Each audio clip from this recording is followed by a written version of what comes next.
Hey everybody, today we are taking a look at some of the protected lands that the Appalachian Trail runs through. Now the AT goes through 2 national parks, goes through 8 national forests, and through over a dozen state parks. I mean, each one of these is part of the sort of DNA of the trail, but they each have their own unique personality as well. And as luck would have it, I've got a really nice state forest pretty close to where I live. It's called Cooper's Rock. That's where we are today. The trail's a lot rougher than I'm used to whenever I shoot these videos, so I sort of have to look at the ground a lot just to make sure I'm not gonna trip over anything. But this forest is a really, really great example of what West Virginia has to offer. It's got these beautiful views out of the overlook, which we'll be going to later, and it's got really great up close and personal hiking and climbing. A lot of bouldering goes on at this forest. Now, a lot of the parks that the Appalachian Trail runs through are just like this one. In fact, both of the trail's endpoints are in state parks. On the northern terminus, you've got Baxter State Park in Maine, which is home of Mount Katahdin. Down south, you've got Amicalola State Park. I hope I'm pronouncing that right. If I'm not, please just squawk at me in the comments. But that one's down in Georgia. That is home of the southern terminus, Springer Mountain. So you begin your journey in a state park and you end your journey in a state park. Some parts of the trail, such as Shenandoah National Park, were still in their infancy whenever the Appalachian Trail was being built. This takes us back to the Great Depression in the 1930s. There was sort of runaway unemployment at the time. The unemployment rate was 25%. And in order to alleviate some of this unemployment, the president at the time, Franklin Roosevelt, instituted the New Deal, which was sort of a group of programs that were all aimed at getting Americans back to work.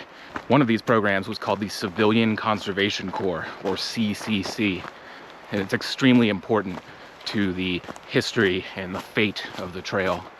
The CCC provided labor jobs and housing and food and clothing to unemployed men who had families. And they were paid $30 a month, which is about the equivalent of $750 in today's money. But there was a stipulation that they had to send $25 of that back to their families each month. They worked on national parks, state forests. They worked on the Hoover Dam, all kinds of gigantic public works projects. All told, they worked on more than 800 parks across the United States. So chances are, if you live in the US, you're probably not far from 1 or 2 of these parks that the CCC worked on. The CCC pops up a lot whenever you're learning about Appalachian Trail history because they worked on so many of the protected lands that the trail runs through. And one of their biggest projects was Shenandoah National Park, which is located in Virginia, and it's home to about 100 miles of the Appalachian Trail. The CCC was responsible for these really big engineering feats that had to be pulled off in order to build things like Skyline Drive. Skyline Drive is what I talked about last episode. It's this 2-lane highway that they carved through the Blue Ridge Mountains in Shenandoah National Park so that the average American could put their family in the car and go drive through the mountains for the weekend. The Civilian Conservation Corps built all the infrastructure for Shenandoah National Park. They built the roads, they built the power lines, the sewer systems, the fire watch towers, pretty much all the grunt work that needed to be done to get that sort of engineering feat pulled off. Shenandoah National Park is also a lot younger than a lot of our more well-known national parks, like Yosemite, which was established in 1890, or Yellowstone, which was established even earlier in 1872. Shenandoah National Park wasn't finished until 1935. And the Appalachian Trail will be finished just 2 years later in 1937. So both of them were sort of cut from the same cloth and faced a lot of the same challenges of that era.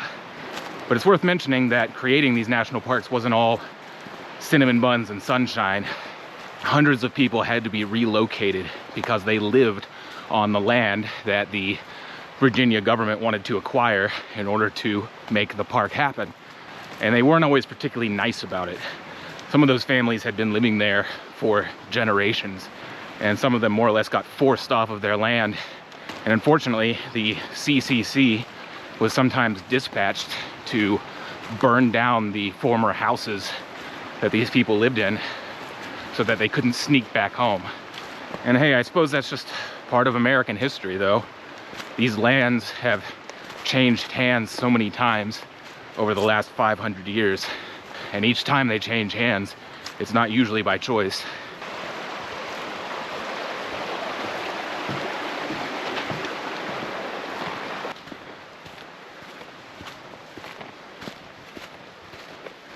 Now, Shenandoah National Park is long and narrow, and the Appalachian Trail runs through pretty much the entire park from north to south. And the AT bumps up along Skyline Drive really frequently in Shenandoah National Park, so it's very different from the rest of the trail where you're pretty far out there. It's pretty remote. Hiking next to Skyline Drive can be sort of a blessing and a curse. A curse because, well, when you've got a 2-lane road that gives you easy access to the mountains, what are you gonna get? You're gonna get cars and tourists, which could be sort of a pain. But the blessing part comes in the form of bathroom facilities that are located periodically along the trail, which is pretty unusual for the trail. Usually there are no bathrooms. You have to just go out into the forest and kind of do your business. But in Shenandoah National Park, you've got running water, some of it hot, and you've got snack bars every now and then, which is very unusual for the rest of the trail. Now, the CCC used this same sort of blueprint for parks and forests all across the country. Like I said, they worked on over 800 parks and forests. One of these places was Great Smoky Mountains National Park, which is on the Tennessee and North Carolina border. And Great Smoky Mountains National Park, or the Smokies, as some people call it for short, it was created by the same legal action that created Shenandoah National Park. See, at this point, we already had some really cool national parks out west. We had Yosemite, we had Yellowstone, but that was the thing. All of those parks were out west. And somebody must have said at some point, why don't we have any over here on the East Coast? So eventually, Acadia National Park in Maine was established. It was the first national park on the East Coast. And that got some Southerners wondering, why don't we have a national park of our own down here in the South? One thing sort of led to another, and in 1926, Calvin Coolidge established Shenandoah National Park and Great Smoky Mountains National Park. Now, Great Smoky Mountains National Park is the most visited national park in the United States. And like Shenandoah, it was in its infancy, and it was being built up by this civilian conservation corps. About 72 miles of the Appalachian Trail runs through Great Smoky Mountains National Park. And it's apparently a pretty difficult section of trail, but it's got some wild views and some really wild waterfalls there. It's also home to Kuwohi. I think I'm pronouncing that right. If I'm not, please squawk at me in the comments. But it is the highest peak on the Appalachian Trail, and it's sort of punctuated by this kind of funny looking observation tower that they have near the peak. Great Smoky Mountain National Park also has a whopping 12 shelters along its part of the Appalachian Trail. That's a shelter every 6 miles. That's crazy. Pretty unprecedented compared to the rest of the trail, or so I understand. The rest of the trail, the shelters tend to be about maybe 7 or 8 miles to 15 or so miles apart. It can be sort of unpredictable, and it changes from state to state because each state builds and maintains their own shelters.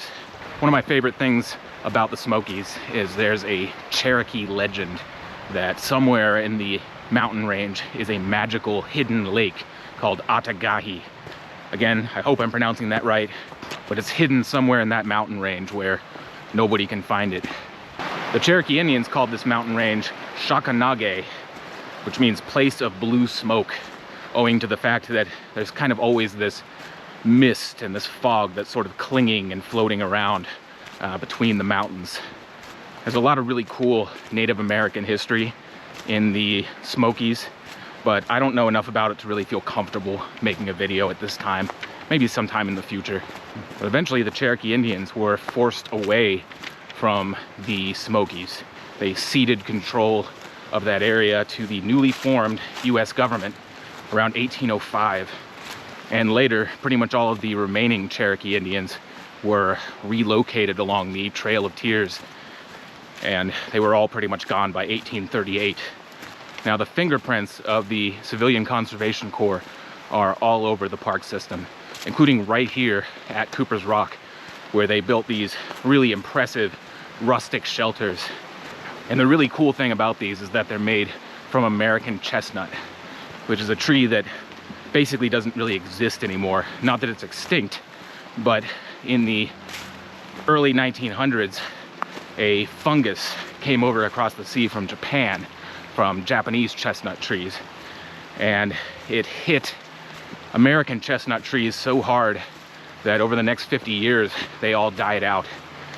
They were these gigantic trees. They were wide and tall and strong as can be.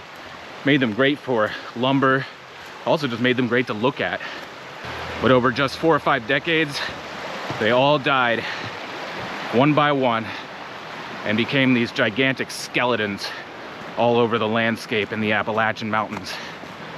It's really nobody's fault, but it's certainly something that it's hard not to feel sad about. Now, American chestnuts still grow in the Appalachian Mountains, but they get attacked by this fungus at a really young age, and it hampers their growth. And none of them are able to make it to maturity. And yeah, in case you're wondering, there are efforts, and have been for a long time, to crossbreed a strain of American chestnut that's resistant to that Japanese chestnut fungus. First time I heard about that was in A Walk in the Woods by Bill Bryson, one of my favorite authors. Makes me wonder what these mountains would have looked like with all these towering chestnut trees everywhere. Would have been pretty different. But by the time the Appalachian Trail was built, a good portion of these chestnuts would have already died. In fact, a lot of the families that were forced from the land that ended up becoming Shenandoah National Park, a lot of them lived off of the chestnut trees for lumber. So when the chestnuts faded away, so did some of the families. These gigantic chestnut shelters here at Cooper's Rock are a relic of a bygone era. They're emblematic of the people that used to work this land, the laborers who built this park, and the great towering trees that used to reign supreme in these mountains. Now, Cooper's Rock State Forest, where we are today, has some pretty groovy history of its own. It gets its name from this rocky outcropping, which is now the main overlook area of the park. But legend has it that within this rocky outcropping, back in the 1800s, there was a sort of outlaw, a fugitive, who had his hideout in those rocks. And he was hiding from the law. And in order to make money, he plied his trade. And by trade, he was a cooper, meaning he built barrels for a living, and he would sell them to the local populace. Hence the name Cooper's Rock. Also in the 1800s, the Henry Clay iron furnace was in operation here in this forest, and it still stands to this day. Between 1834 and 1847, this iron furnace employed approximately 200 people who all would have had houses right here on this mountain. But this type of iron furnace was really popular up until about the 1860s, when the Civil War started, and then it went out of style. But they're not at all unique to West Virginia. There are a bunch of them in Kentucky, a bunch in Pennsylvania, and a few more in West Virginia.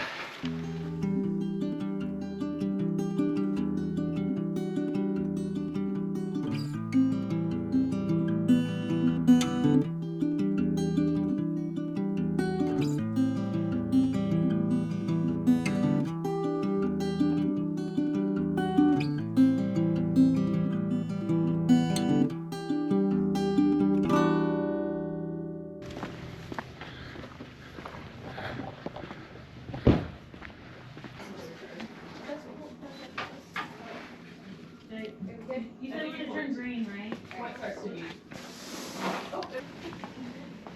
I hear you. So I want to get one per outlet. That's like crystality from making find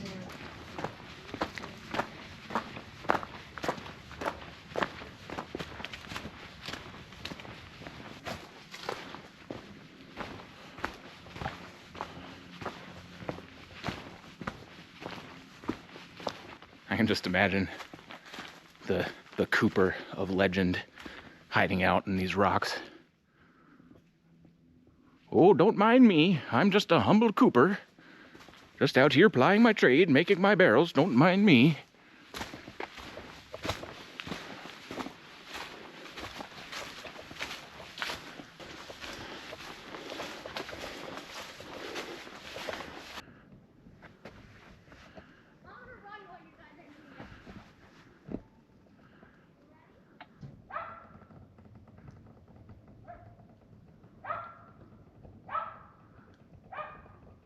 Well, that about does it for today's episode.